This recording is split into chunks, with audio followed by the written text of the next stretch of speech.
بسم اللہ الرحمن الرحیم۔ السلام علیکم۔ پروگرام الکلام کے ساتھ آپ کا میزبان محمد شعیب رضا حاضر خدمت ہے۔ ناظرین کرام، یہ پروگرام جو سٹی نیوز نیٹ ورک اور ادارہ فکر جدید کے اشتراک سے شروع کیا گیا ہے، اس کے پہلے حصے میں ہم قرآن کریم کے ایک حصہ کو سمجھنے کی کوشش کرتے ہیں، اور جو پروگرام کا دوسرا حصہ ہے اس میں اپنے عہد کے جو نمائندہ سیاسی، سماجی اور مذہبی موضوعات ہیں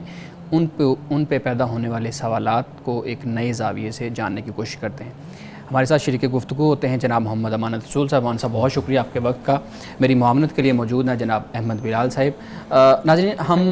پچھلے پروگرام میں بات کر رہے تھے سورہ کہف پہ، اور ہم سورہ کہف کے اندر جو اصحاب کہف کا قصہ ہے اس کو ہم نے شروع کیا تھا،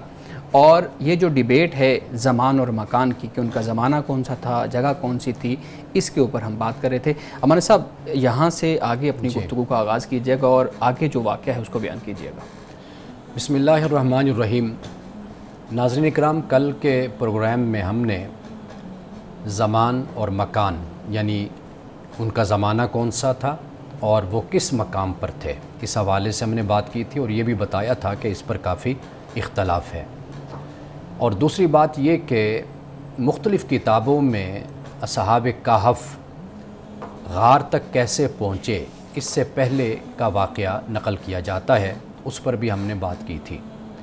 اور اس واقعے کو بیان کرنے کا جو ایک مقصد تھا وہ یہ تھا کہ اس میں کوئی ایسی بات نہیں ہے کہ جو قرآن کی تعلیمات کے خلاف ہو، یا اس سے قرآن کے کسی حکم پر کوئی اثر ہوتا ہو۔ تو لہٰذا اس واقعے کو ہم نے بیان کر دیا کہ وہ لوگ کس طرح غار تک پہنچے تھے۔ اب ہم آج کی گفتگو میں اور آج کے پروگرام میں صرف ہم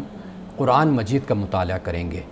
یعنی قرآن مجید میں سورۃ الکہف کی آیت نمبر 9 سے اصحاب کہف کا واقعہ شروع ہوتا ہے، اور قرآن مجید اس واقعے کو کس طریقے سے بیان کرتا ہے یہ ہم قرآن مجید سے سمجھنے کی کوشش کرتے ہیں۔ اللہ پاک نے سورۃ الکہف کی آیت نمبر 9 میں اصحاب کہف کا واقعہ ہے، اس کو اپنی نشانیوں میں سے ایک عجب نشانی قرار دیا ہے، یعنی ایک عجیب نشانی۔ اور کہف کے علاوہ رقیم کا لفظ بھی ان کے لیے استعمال ہوا ہے، یعنی یہ غار والے بھی تھے اور یہ رقیم والے بھی تھے۔ اب رقیم سے مراد کیا ہے؟ کہف کا مطلب تو سادہ اور سمپل ہے، اور وہ یہ ہے کہ غار، لیکن جب رقیم کی بات کی جاتی ہے تو اس پہ مختلف آراء یا تحقیقات ہمارے سامنے آتی ہیں۔ ایک تحقیق یہ ہے کہ رقیم سے مراد کتاب ہے، یعنی جب یہ لوگ غار میں آئے تھے تو کتاب ساتھ لے کر آئے تھے۔ اور دوسرا مطلب اس سے یہ لیا جاتا ہے کہ جس بستی سے یہ آئے تھے اس بستی کا نام رقیم تھا۔ اور تیسری بات یہ بیان کی جاتی ہے کہ جو یادگار ان کے لیے بنائی گئی تھی، یعنی جہاں پہ یہ رہے اس مقام پر اس کے پاس جو یادگار تعمیر کی گئی تھی، اس یادگار کو رقیم کہا جاتا ہے۔ تو لہٰذا قرآن مجید نے اس لیے اصحاب کہف کو صرف کہف والا نہیں کہا، بلکہ ان کو اصحاب الرقیم بھی کہا ہے۔ اب اس کے بعد اللہ سبحانہ وتعالیٰ فرماتا ہے کہ اذ اول فتیۃ الی الکہف، کہ یاد کرو کہ جب فتیہ یعنی نوجوان غار میں انہوں نے پناہ لی تھی، نوجوانوں نے۔ اب جو فتیہ لفظ ہے یہ بالکل وہ شخص کے جو اپنے عہد شباب میں ہوتا ہے، یعنی نوجوانی کا جو وقت ہو، وہ عربی زبان میں اس شخص کو فتیہ یا فتیٰ اس کو کہا جاتا ہے۔ تو یہاں سے یہ معلوم ہوتا ہے کہ یہ لوگ جو اصحاب کہف ہیں یہ در حقیقت نوجوان تھے۔ نوجوانی سے مراد یہی کہ 20 سال عمر ہوگی، 22 سال عمر ہوگی، 24 سال عمر ہوگی۔ اس عمر میں یہ ایمان لائے اور انہوں نے مشرکانہ جو رسومات اور رواجات تھے ان کو ترک کر دیا، اور اپنی بستی میں انہوں نے مسجد کو تعمیر کیا تھا۔ اب ان نوجوانوں نے جب غار میں پناہ لی تو غار وہ کوئی ایسی جگہ نہیں تھی کہ جہاں پر کوئی بستر بچھے ہوئے ہوں، جہاں پہ اے سی لگے ہوئے ہوں اور آرام دہ جگہ ہو، نہیں، ایسا نہیں، بلکہ وہ غار تھی، اور وہ غار سنگلاخ یعنی پتھروں کی غار تھی، پہاڑ کی۔ تو وہاں پر جب انہوں نے پناہ لی تو اس کے بعد انہوں نے اللہ تعالیٰ سے دعا کی۔ دعا یہ کی کہ ربنا آتنا من لدنک رحمہ، کہ اے ہمارے رب ہمیں اپنی جناب سے خاص طور پر رحمت عطا کر، وہیئ لنا من امرنا راشدا، اور ہمارے معاملے کو تو درست فرما دے۔ ناظرین کرام، جب لدن کا لفظ عربی زبان میں استعمال ہوتا ہے تو اس سے مراد خاص رحمت ہوتی ہے۔ اگر کوئی عام بات ہو تو پھر ہم عندی کا لفظ بھی عربی میں استعمال کر لیتے ہیں، منی کا لفظ بھی استعمال کر لیتے ہیں، لیکن جب کوئی خاص چیز کسی کو دینی ہو، عطا کرنی ہو، تو اس کے لیے پھر عربی زبان میں لدن کا لفظ استعمال ہوتا ہے۔ تو یہاں پہ اصحاب کہف نے اللہ کی بارگاہ میں یہ دعا کی کہ اللہ تو اپنی جناب سے ہمیں خاص رحمت عطا فرما اور ہمارے معاملے کو درست فرما۔ اور اللہ پاک فرماتا ہے کہ فَضْرَبْنَا عَلَىٰ آذَانِهِمْ فِي الْكَهْفِ سِنِينَ عَدَدًا، کہ پھر ہم نے ان کو تھپ تھپا کر سلا دیا غار میں کئی سالوں کے لیے۔ عربی میں جب دربنا کا لفظ استعمال کرتے ہیں یعنی علی آذانہم، تو اس سے مراد ایسے ہی ہے کہ جیسے بچے کو تھپ تھپا کر تھپکی دے کر کانوں پر اس کو سلا دیا جاتا ہے، یہ ایک پیار کا، ایک محبت کا، ایک شفقت کا، ایک رحمت کا انداز ہے کہ جسے اللہ پاک نے یہاں پر ان کے لیے اصحاب کہف کے لیے بیان کیا۔ کیوں بیان کیا؟ اس لیے کہ اصحاب کہف یہ وہ لوگ تھے کہ جنہوں نے اللہ کے دین کے لیے مشقتیں اور مصیبتیں اٹھائیں، اور جب یہ حق ان پر واضح ہو گیا کہ اللہ ایک ہے اور اللہ کے سوا کوئی معبود نہیں ہے، تو اس کے بعد انہوں نے اللہ پر اس طرح پختہ یقین لانے کا اور ایمان کا ثبوت دیا کہ سب کچھ اللہ کی راہ میں پھر قربان کر دیا۔ تو اللہ تعالیٰ نے پھر ان کے لیے یہ انتظام فرمایا ثم بعثناہم لنعلم ای الحزبین احصی بما لبثوا امدا، اور پھر ہم نے ان کو اٹھایا تاکہ ہم معلوم کریں کہ دونوں گروہ میں سے کون سا گروہ مدت قیام کا زیادہ ٹھیک شمار کرتا ہے۔ یعنی اس سے مراد یہ ہے کہ دونوں گروہ، ایک گروہ تو کچھ بیان کرتا ہے، دوسرا گروہ کچھ بیان کرتا ہے، لیکن یہاں پر جو اللہ پاک نے فرمایا کہ ثم بعثناہم، پھر ہم نے ان کو اٹھایا، یعنی وہ جو سوئے رہے تھے اب وہ مدت قرآن پاک نے بیان کی ہے، لیکن وہ دونوں مدتیں قرآن پاک کی طرف سے تصدیق شدہ نہیں ہیں۔ یعنی لوگوں کا اختلاف تھا، کوئی 300 سال کہتا ہے، کوئی 309 سال کہتا ہے، لیکن یہ تحقیق بھی ہمارے سامنے آتی ہے کہ 196 سال یا 200 سال تک کا یہ عرصہ ہے۔ بہرحال 200 سال کا بھی عرصہ ہو تو یہ بہت بڑا عرصہ ہے کہ اتنا عرصہ اللہ سبحانہ وتعالیٰ نے ان پر نیند کو غالب کر دیا تھا، نیند کو طاری کر دیا تھا۔ اب اس کے بعد قرآن پاک بیان کرتا ہے کہ نحن نقص علیک نبأہم بالحق، یعنی پہلے اللہ پاک نے ان 2-3 آیات میں اس بات کو بیان کر دیا کہ اصحاب کہف نے غار میں پناہ لی تھی، اور یہ ایسے لوگ تھے کہ انہوں نے اللہ تعالیٰ سے لو لگائی، اللہ تعالیٰ سے دعا کی کہ اللہ انہیں اپنی رحمت سے نوازے، اور پھر اللہ تعالیٰ نے اپنی رحمت سے ان پر نیند کو غالب کر دیا۔ یہ بات بیان کرنے کے بعد اب اللہ تعالیٰ اپنے پیارے رسول صلی اللہ علیہ وسلم سے یہ فرماتا ہے کہ ہم آپ کو ان کی جو خبر دیتے ہیں یہ حق کے ساتھ دیتے ہیں۔ ناظرین کرام، یہ جو حق کا لفظ ہے یہ توجہ طلب ہے، اس پر غور کیجئے۔ یہ اس لیے فرمایا گیا کہ قرآن پاک میں جو بھی قصہ، جو بھی واقعہ، کہانی بیان کی گئی ہے وہ بالکل کمی بیشی سے پاک ہے، یعنی ایسا نہیں ہے کہ کسی بات کا اضافہ کر دیا گیا ہو یا کسی بات کی کمی کر دی گئی ہو، بلکہ درست بات، صحیح بات، عدل کے ساتھ، توازن کے ساتھ جو صحیح بات ہے اسے قرآن پاک نے بیان کر دیا ہے۔ اور یہ بیان کرنے کا مقصد یہی ہے کہ لوگوں کا مزاج اور طبیعت یہ ہوتی ہے کہ جو اصل بات ہے اس پر لوگ فوکس نہیں کرتے، توجہ نہیں کرتے، لوگ کہانیوں میں الجھ جاتے ہیں، باتوں میں الجھ جاتے ہیں اور اصل سبق کو بھول جاتے ہیں۔ تو یہاں پہ اللہ سبحانہ وتعالیٰ نے اس لیے اپنے رسول صلی اللہ علیہ وسلم سے فرمایا کہ ان کا جو واقعہ اور قصہ اور خبر ہے یہ ہم آپ کو ٹھیک سناتے ہیں اور بیان کرتے ہیں۔ فرمایا انہم فتیۃ آمنوا بربہم، کہ بے شک یہ جو نوجوان تھے یہ اپنے رب پہ ایمان لائے تھے، وزدناہم ہدا، اور اللہ نے ان کے ہدایت میں، ان کی رہنمائی میں اللہ نے اضافہ کر دیا تھا، یعنی مزید ان کی ہدایت میں ان کو ترقی اللہ نے عطا کی تھی۔ وربطنا علی قلوبہم، اور اللہ تعالیٰ نے ان کے دلوں کو مضبوط کیا، اذ قاموا، جب یہ کھڑے ہوئے، فقالوا ربنا رب السماوات والارض، اور انہوں نے کہا کہ ہمارا رب آسمانوں اور زمین کا رب ہے۔ اب یہاں پہ یہ جو فرمایا اس قاموا، جب یہ کھڑے ہو گئے، یعنی اس سے سمجھ یہ بات آتی ہے کہ وہ اپنی بستی میں، اپنے معاشرے میں کھڑے ہو گئے، لوگوں کو انہوں نے اسلام کی دعوت دی، اللہ کی توحید کی دعوت دی، اور لوگوں کو بتایا کہ جو تم کر رہے ہو یہ شرک ہے، یہ بدعت ہے، اور یہ اللہ کی مرضی اور اس کی منشا کے خلاف ہے۔ تو وہ کھڑے ہو گئے اور انہوں نے واضح طور پر کہا کہ ہمارا رب آسمانوں اور زمین کا رب ہے، لن ندعو من دونہ الہا لقد قلنا اذا شططا، اور ہرگز ہم اللہ کے سوا کسی کو نہیں پکاریں گے، اور اگر ہم نے ایسا کیا تو گویا کہ پھر ہم حق سے ہٹی ہوئی بات کرنے والے ہو جائیں گے۔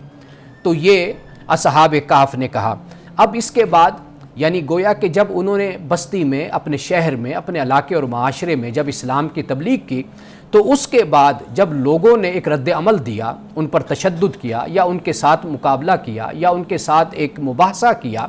یا مناظرہ کیا، تو پھر اس کے بعد وہ آپس میں بیٹھ کر کیا بات کرتے ہیں۔ قرآن پاک کہتا ہے ہؤلاء قوم اتخذوا من دونہ آلیہ، تو یہ آپس میں کہتے ہیں کہ یہ وہ لوگ ہیں ہماری قوم کہ جو اللہ کے علاوہ دوسروں کو اپنا معبود بناتی ہے۔ لولا یاتون علیہم بسلطان بین، یہ لوگ ان پر واضح دلیل کیوں نہیں لاتے؟ یعنی یہ جو شرک کر رہے ہیں توحید کو چھوڑ کر، تو یہ اپنے ان مشرکانہ عادات پر اور حرکات پر یہ کوئی دلیل کیوں نہیں لاتے، سلطان کیوں نہیں لاتے؟ گویا کہ یہ بات سمجھ آتی ہے کہ شرک کے پاس کوئی دلیل نہیں ہے اور توحید کے پاس علم بھی ہے، دلیل بھی ہے اور ثبوت بھی ہے۔ فمن اظلم ممن افتری علی اللہ کذبا، اور یہی اصحاب کہف کے لوگ کہتے ہیں کہ کون زیادہ ظالم ہے اس سے کہ جو اللہ پر جھوٹ باندھتا ہے۔ ناظرین کرام، آیت نمبر 15 تک ہم نے آج گفتگو کی ہے، اور اس گفتگو میں جو باتیں خاص طور پر بیان ہوئی ہیں اس کو ہم دو حصوں میں تقسیم کر سکتے ہیں۔ ایک حصہ یہ ہے کہ قرآن پاک نے آغاز میں مختصر سا تعارف اصحاب کہف کا کروا دیا، اور پھر اس کے بعد قرآن پاک نے یہ بتایا کہ وہ جو حالات تھے ان کی بستی میں، ان کے شہر میں اور ان کے علاقے میں، وہ حالات کیا تھے اور کس طریقے سے انہوں نے لوگوں کو اسلام کی دعوت دی تھی، کس طریقے سے وہ کھڑے ہوئے تھے، اور پھر کیسے انہوں نے اپنے لوگوں کو یہ بات سمجھانے کی کوشش کی کہ بھئی تمہارے پاس شرک پر کوئی دلیل اور کوئی ثبوت اور تمہارے پاس کوئی بھی آیت نہیں ہے، کوئی ایویڈنس نہیں ہے، جبکہ جو توحید ہے یہ ایویڈنس پر کھڑی ہے، دلیل پر کھڑی ہے اور ثبوت پر قائم ہے۔ بہت شکریہ مانی صاحب۔ یہاں پہ ایک ہم وقفہ لیں گے، وقفے کے بعد دوبارہ حاضر ہوتے ہیں۔ ناظرین کرام ہمارے ساتھ رہیے گا، ایک وقفے کے بعد ملتے ہیں۔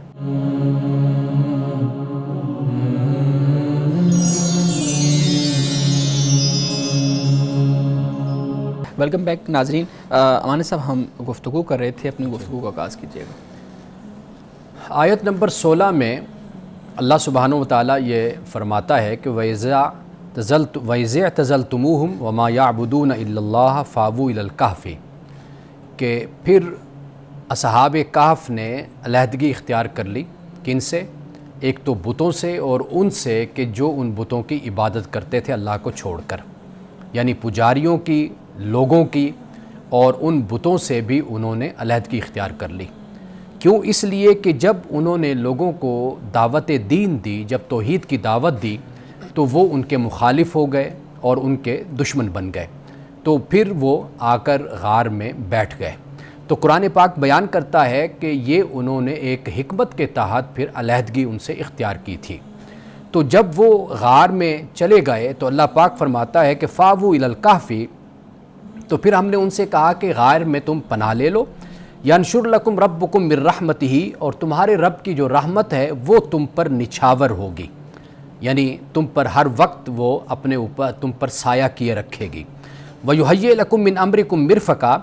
اور اللہ سبحانہ وتعالیٰ تمہارے کام کے لیے سر و سامان بھی مہیا کرے گا۔ اب یہاں تک قرآن پاک یہ بیان کرتا ہے کہ اللہ سبحانہ وتعالیٰ نے ان کی یہ رہنمائی کی، وہ رہنمائی الہام کی صورت میں ہو سکتی ہے، یا اللہ سبحانہ وتعالیٰ نے ان کے دل میں یہ بات ڈال دی کہ وہ اپنے اس بستی سے نکل کر پھر وہ ایک غار میں آ کر بیٹھ گئے، اور یہ جو ان کا بیٹھنا تھا یہ بھی ایک حکمت کے تحت تھا، یعنی اس کا پہلو یہ پیش نظر رکھا گیا کہ اب جب کہ بستی والے جان کے دشمن بن گئے، اس سے پہلے کہ وہ ان کو شہید کر دیں اور ان کو جانی نقصان پہنچائیں، تو اللہ سبحانہ وتعالیٰ نے ان کے لیے یہ ایک راستہ نکالا کہ یہ جا کر غار میں بیٹھ جائیں۔ گویا کہ یہ ایسے ہی ہے کہ جیسے انبیاء علیہ السلام نے ہجرت کی تھی، جیسے رسول اللہ صلی اللہ علیہ وسلم نے ہجرت فرمائی، اور ہجرت ایک نیک عمل ہے کہ جب ایسے معاشرے میں کہ جہاں پر انسان اگر نیکی کا کام کرتا ہے، حق کا کام کرتا ہے، اور وہاں پر لوگ اگر اس کو اذیت اور تکلیف دینے پر درپے رہتے ہیں اور اس کی جان کے دشمن بن جاتے ہیں تو پھر یہ حکمت کا تقاضا اور دعوت کا تقاضا یہ ہوتا ہے کہ پھر وہ اس شہر سے اس بستی سے ہجرت کر جائے اور جہاں پر جو ماحول اس کو سازگار مہیا ہو میسر ہو تو وہاں پر پھر وہ اپنی تبلیغ کو اپنی دعوت کو اور حق کے پیغام کو لوگوں تک پہنچاتا رہے۔ جی بہت شکریہ وانس صاحب، بڑے مدلل انداز میں آپ نے جو آج کی آیات ہیں ان کا منشا بیان کیا۔ اور یہ بڑی خوبصورت بات ہے کہ صرف قرآن کریم جو جس چیز کو بیان کرتا ہے اس قصے کو لوگوں تک پہنچانا۔ بہت شکریہ اس کام کے لیے۔ اچھا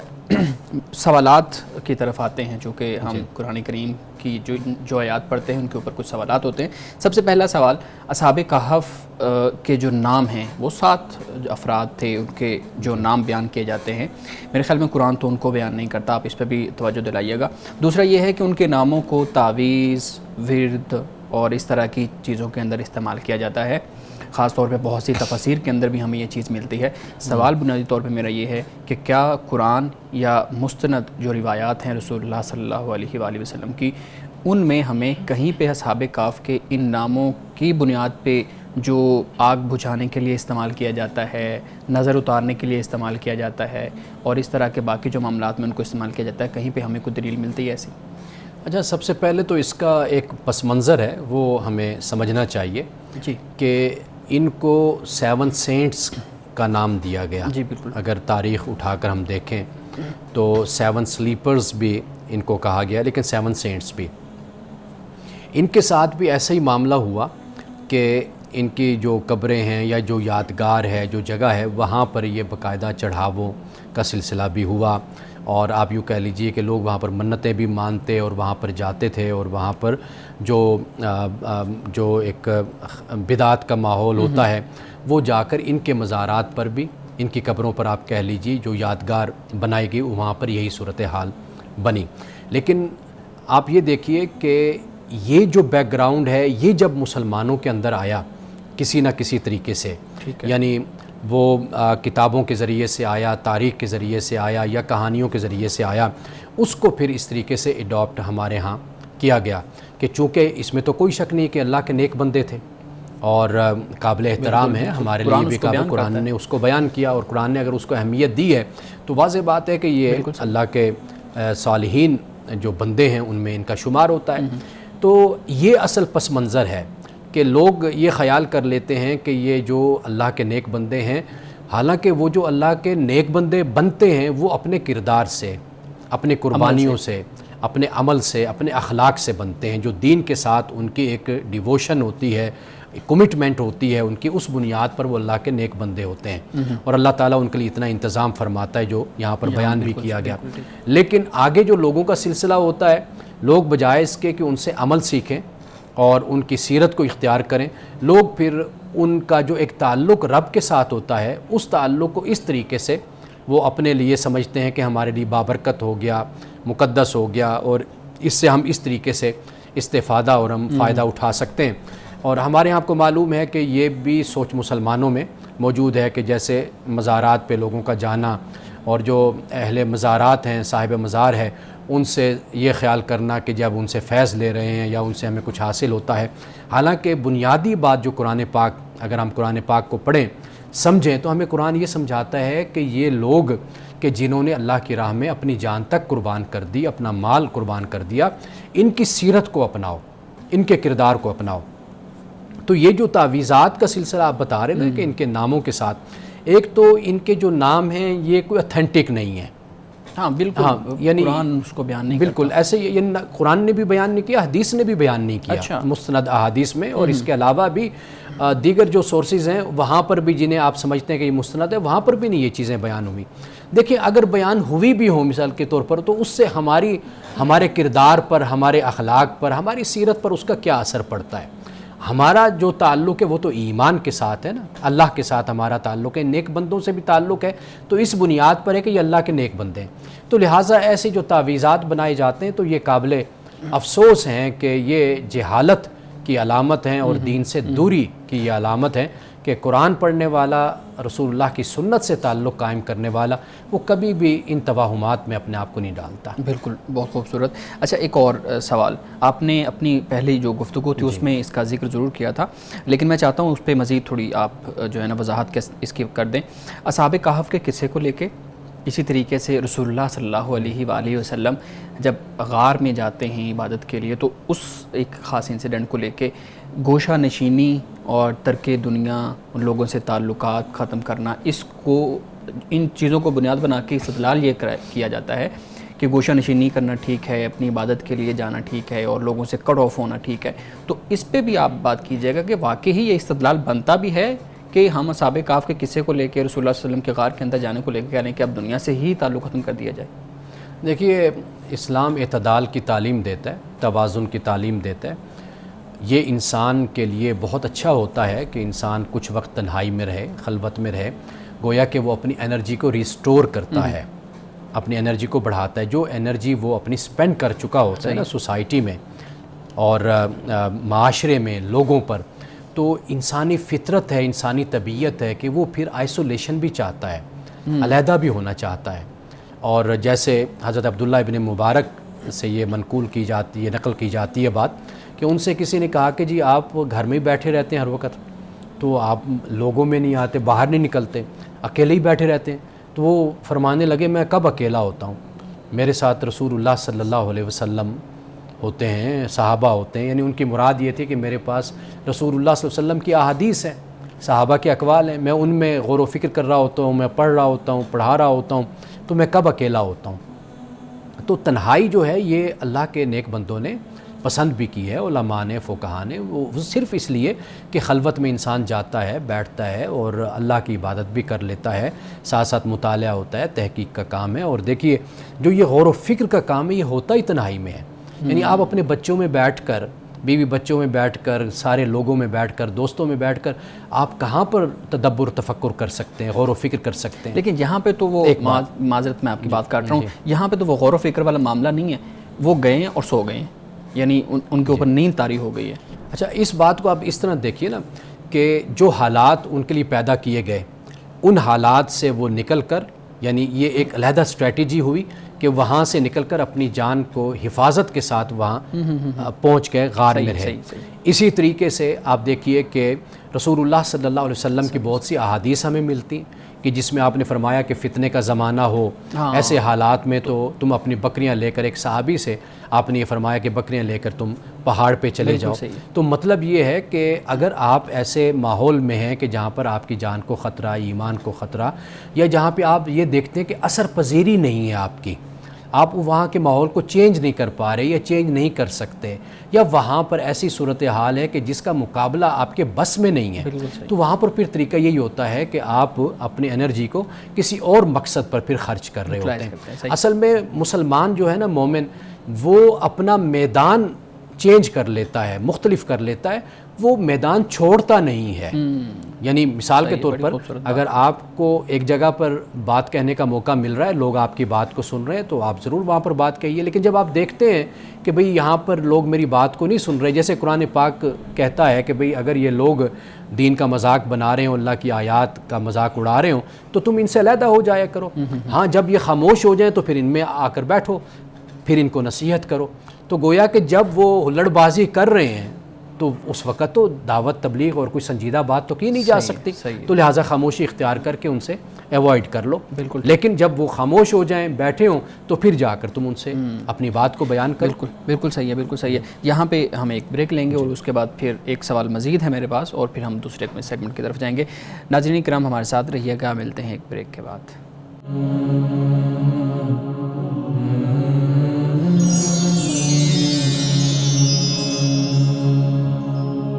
ویلکم بیک۔ امان صاحب، ہم سوالات لے رہے تھے۔ ایک سوال آج کی جو گفتگو ہوئی اس سے متعلق آخری سوال میں آپ کے سامنے رکھوں گا۔ مستشرقین کی طرف سے اعتراض کیا جاتا ہے، بہت سے اعتراضات کیے جاتے ہیں۔ ہم نے ایک گزشتہ پروگرام میں بھی ان سوال کو لیا تھا، آج پھر اور آگے بھی ہم اس کو کنٹینیو کریں گے۔ وہ کہتے ہیں جی یہ قصہ عیسائیت میں موجود تھا، ٹھیک ہے، ہسٹری میں، تاریخ میں یہ قصہ ملتا ہے، اور معاذ اللہ پیغمبر محمد صلی اللہ علیہ وآلہ وسلم نے، رسول اللہ نے اس قصے کو اس ہسٹری سے، اس تاریخ سے لیا، یعنی سفر کے دوران کسی سے سنا کیونکہ آپ سفر کرتے تھے یا کسی نے آپ کو بتایا اور آپ نے اس کو کچھ ایڈیشن کرنے کے بعد لوگوں تک پہنچا دیا، کیونکہ وہاں پہ لوگوں کو یہ قصہ بہت زیادہ معلوم نہیں تھا، تو اس لیے وہ اتنی پذیرائی مل گئی کہ یہ قصہ پھر لوگوں تک پہنچ گیا اور لوگوں نے اس کو مان لیا، سچ مان لیا، حق مان لیا۔ لیکن قرآن اس کے اوپر بات کرتا ہے، جیسے آپ نے پہلے کہا کہ حق کے ساتھ ہم بیان کرتے ہیں۔ میں اس اعتراض کے اوپر آپ کی رائے لینا چاہوں گا۔ دیکھیے، اس پہ شاید ہم پہلے بھی ایک پروگرام میں تفصیل سے بات کر چکے ہیں کہ اصل معاملہ یہ ہے کہ رسول اللہ صلی اللہ علیہ وسلم سے پوچھا گیا، سوال ہوا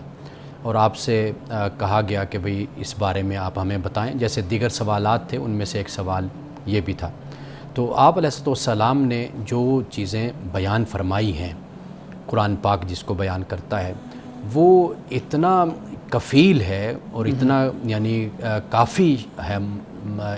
کفایت کرتا ہے کہ اگر اس کو دیکھا جائے تو قرآن کا جو پورا ایک مرکزی خیال ہے اس کو یہ بیان کرتا ہے، یعنی یہ قصہ، یہ واقعہ اگر ایک شخص بیان کر رہا ہو یا کسی سے سنا ہو تو اتنی جو پرفیکشن ہوتی ہے نا، تو وہ اس میں نہ ہوتی پرفیکشن کہ کسی کا بیان کردہ واقعہ اور کسی سے سنا ہوا واقعہ۔ تو جس طریقے سے اس کو بیان کیا گیا اور جتنے جچے تلے انداز میں اور جس طریقے سے اس کو بیان کیا گیا کہ اس میں جو انسان کی عقل ہے اس کی تسکین ہے، اس کا اطمینان ہے، اور جو سوالات انسان کی سوچ اور فکر میں پیدا ہوتے ہیں ان سب کو یہاں پر اللہ سبحانہ و تعالیٰ نے ایڈریس کیا ہے۔ تو باقی جہاں تک اعتراض کی بات ہے، ایسے اور بہت سے اعتراضات کیے جاتے ہیں کہ جو صرف سورۃ کہف پہ نہیں، اس اصحاب کہف پہ نہیں، دیگر واقعات پر بھی ہیں، لیکن جو قرآن کا موقف ہے، جو قرآن پاک جس طریقے سے بیان کرتا ہے بات کو، تو قرآن کا کہنا یہ کہ یہ ایسی بات نہیں ہے کہ جو پہلے نہیں بیان ہوئی، پہلے بیان ہوئی ہیں، لیکن قرآن پاک اس میں جو حشو و زائد ہے،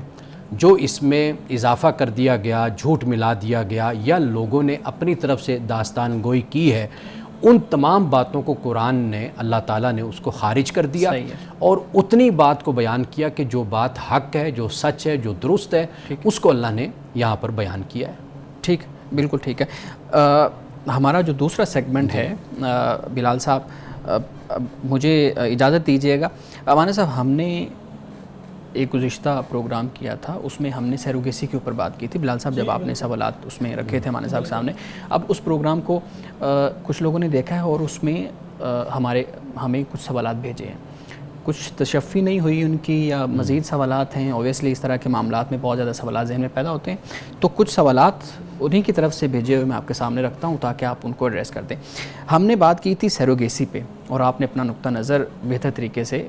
ہمارے سامنے اور ہماری آڈینس کے سامنے رکھا تھا۔ سوال یہ ہے کہ رسول اللہ صلی اللہ علیہ وآلہ وسلم کی ایک روایت ہمارے سامنے آتی ہے کہ آپ صلی اللہ علیہ وسلم نے فرمایا کہ جو قیامت کے دن پر یقین رکھتا ہے اس کے لیے یہ جائز نہیں ہے یا اس کے لیے یہ حرام ہے کہ وہ اپنے نطفہ سے کسی کے رحم کی کھیتی کو سیراب کرے۔ تو یہ جو معاملہ ہے اس میں تو پھر اس حدیث میں واضح طور پہ بیان کر دیا گیا ہے، تو آپ تو کہہ رہے ہیں کہ کسی نہ کسی سطح پہ جا کے اس کے جواز کی کوئی صورت بنتی ہے۔ اصل جو آپ علیہ الصلوۃ والسلام کا یہ ارشاد ہے، یہ اشارہ ہے حرام کی طرف، مزید واضح کیجیے گا۔ یعنی حرام کاری کی طرف، اچھا ٹھیک ہے، زنا کی طرف، یعنی کہ ایک شخص کا، ایک مرد کا دوسری عورت کے ساتھ کوئی نکاح ہی نہیں ہے، یعنی کوئی آپس میں بندھن ہی نہیں ہے، صحیح ہے، وہ پھر ایک جو جنسی تعلق ہے وہ اس کے ساتھ قائم کرتا ہے، جو اس کا وہ حلال ہے اس کی بیوی کے ساتھ۔ ٹھیک ہے، رسول اللہ صلی اللہ علیہ وسلم کا یہ اشارہ اس طرف ہے، آپ کا فرمان۔ اور پھر یہ ہے کہ جب ہم سروگیسی کی بات کرتے ہیں تو اس میں نطفہ صرف نہیں ہے، یعنی سپرم صرف نہیں ہے، بلکہ وہاں پر عورت کا ایگ بھی جو اس کی بیوی ہے اس کو لیا جا رہا ہے، اس کو شامل کیا جا رہا ہے۔ پھر اس دونوں کو کے ملاپ کے بعد پھر اس کو جو کرائے کی کوکھ لی گئی وہاں پر پھر اس کو رکھا گیا۔ تو یہ جو آپ علیہ السلام کا فرمان ہے یہ بالکل ایک ڈیفرنٹ چیز ہے، یعنی اس کا پس منظر اور جو اخلاق کے بارے میں ہے، یہ اللہ کے حکم کے بارے میں ہے کہ جہاں پر ایک شخص جو انسا ہے وہ یہ حرام کاری کرتا ہے، زنا کاری کرتا ہے، اس کے بارے میں رسول اللہ صلی اللہ علیہ وسلم نے یہ فرمایا کہ جو بالکل حرام ہے اور ناجائز ہے اور یہ فحش میں یہ چیز آتی ہے کہ جسے رسول اللہ صلی اللہ علیہ وسلم نے بیان فرمایا، اس پر تو کوئی اختلاف کیا ہی نہیں جا سکتا۔ ٹھیک ہے، اچھا دوسری چیز آپ نے اسی پروگرام میں بات کی تھی کہ جیسے استدلال کیا تھا نا آپ نے کہ جیسے ہمارے ہاں رضائی ماں ہے اور آپ کسی تیسری خاتون کو کہتے ہیں کہ اس بچے کو دودھ پلاؤ تو وہ آپ کی ماں ہیں، اور پھر اسی طریقے سے قرآن اس کو بڑے اچھے طریقے سے بیان کرتا ہے۔ تو اگر یہی معاملہ ہم لے لیں تو رحم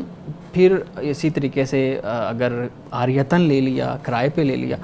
تو اس طریقے سے تو پھر جتنے بھی اعضاء ہیں معاذ اللہ، پھر شرمگاہیں بھی لوگ اسی طریقے سے وہ یہی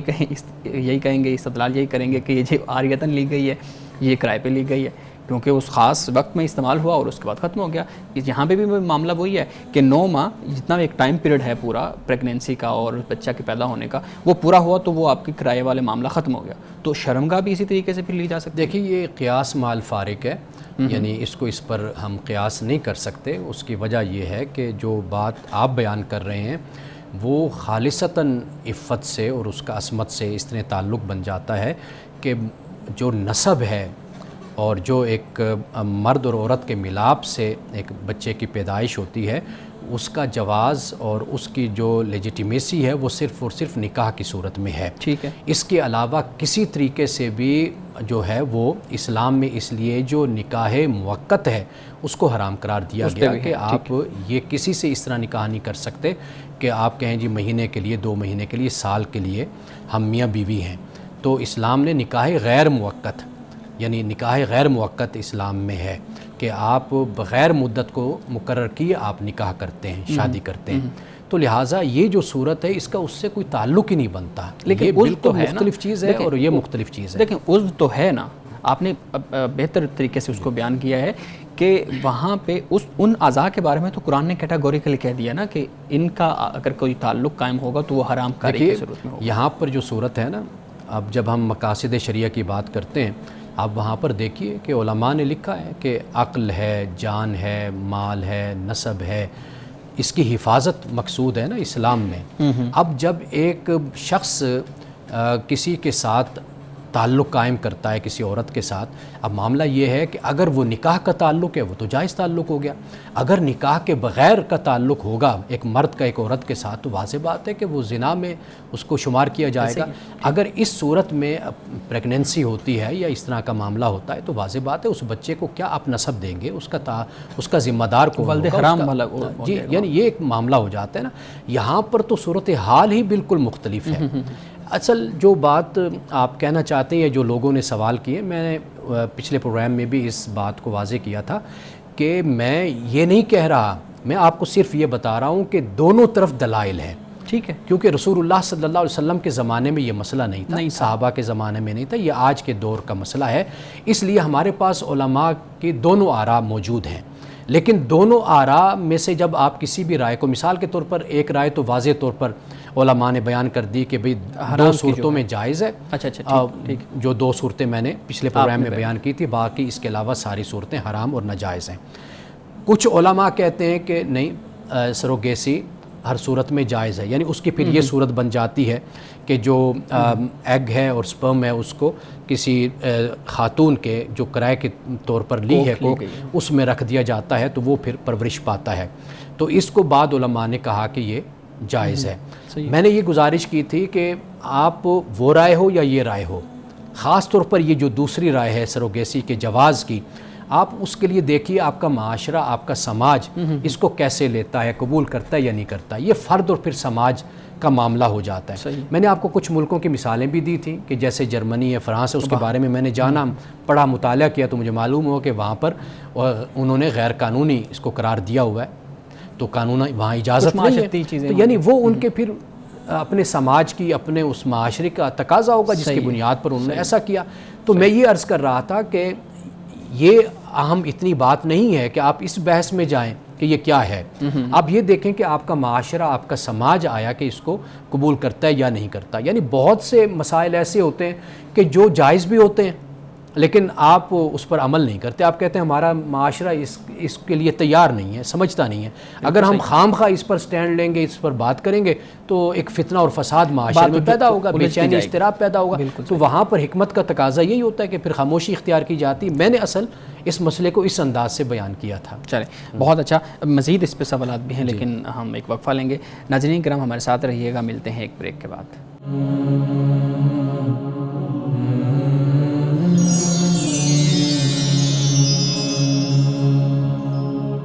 ویلکم بیک. امانہ صاحب, اس طرح کے اور بھی سوالات ہیں, ہم آپ سے رہنمائی لیتے رہیں گے کیونکہ یہ نئے جو ذہن ہیں ان کے یہ سوالات ہیں تو ان کو ایڈریس کرنا بہت ضروری ہے. بلال صاحب, آپ کے پاس کچھ سوالات ہوں گے, امانہ صاحب سامنے رکھیے گا. جی بہت شکریہ, تھینک یو سو مچ.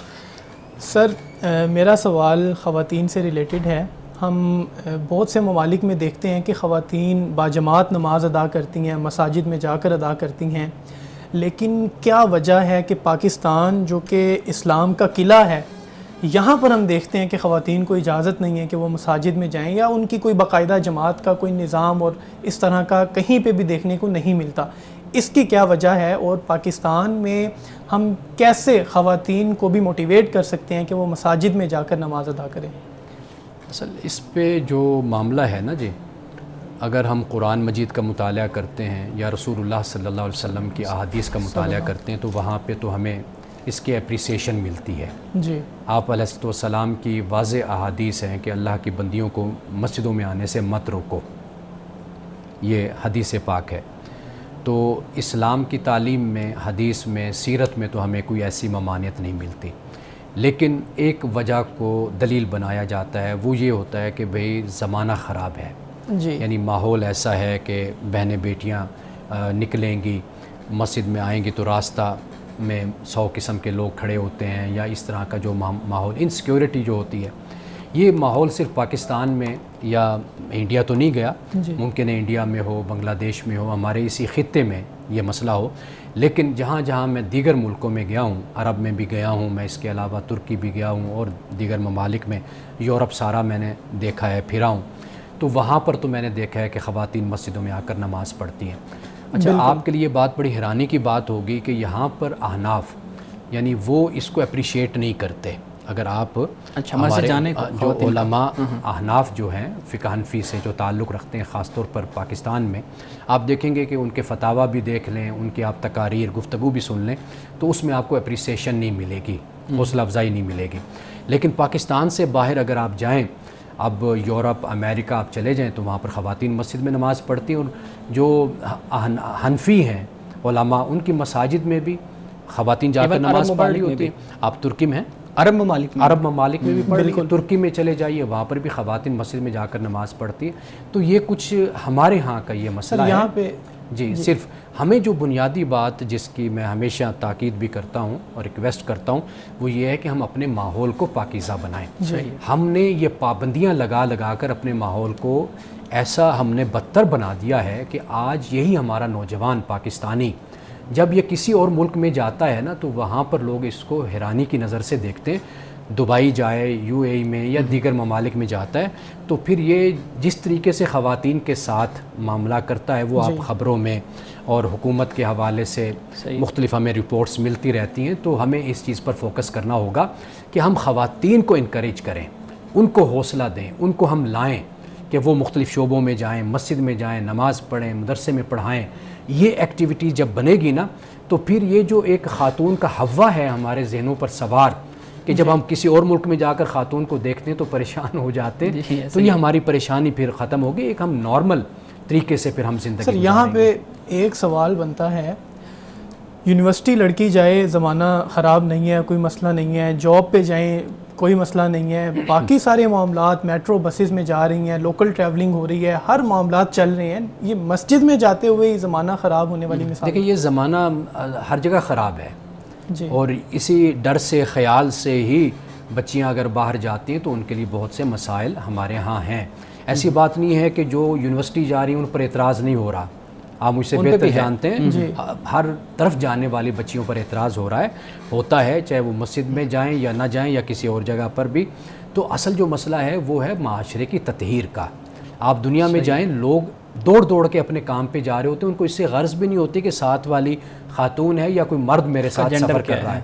لیکن یہ جو کلچر ہے یہ ہمیں یہاں پر اس طرح بنانا ہوگا کہ ہم اپنے کام سے کام رکھیں اور خواتین کو گھروں میں بند کرنے کے بجائے انہیں عملی زندگی میں اپنے ساتھ ہم شامل کریں.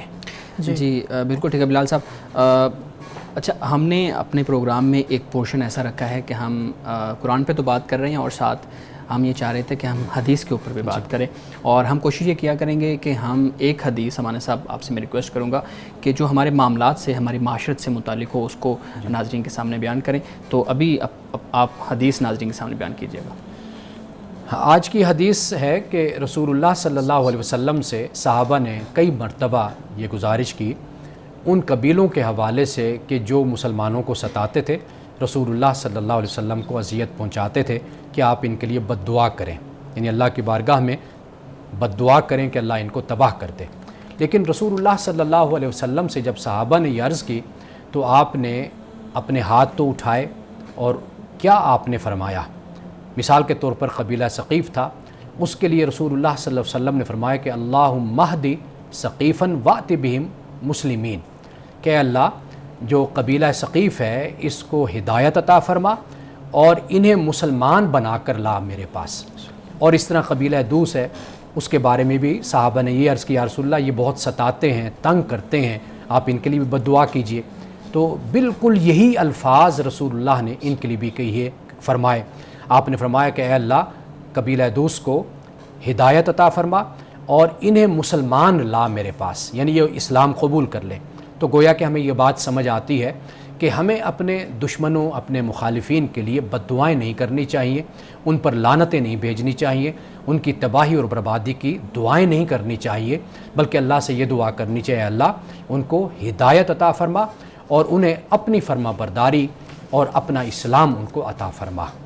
جی بالکل ٹھیک ہے. بہت شکریہ امان صاحب آپ کے وقت کا، بہت شکریہ بلال صاحب آپ کے سوالات کا. ناظرین کرام، اس دعا کے ساتھ اپنے پروگرام کا اختتام کریں گے. اللہ رب العزت ہمیں حسن کلام اور تاثیر کلام عطا فرمائے، ہماری زبان کی گروں کو کھول دے اور سننے والوں تک خیر کا پیغام پہنچے. اجازت دیجیے، خدا حافظ.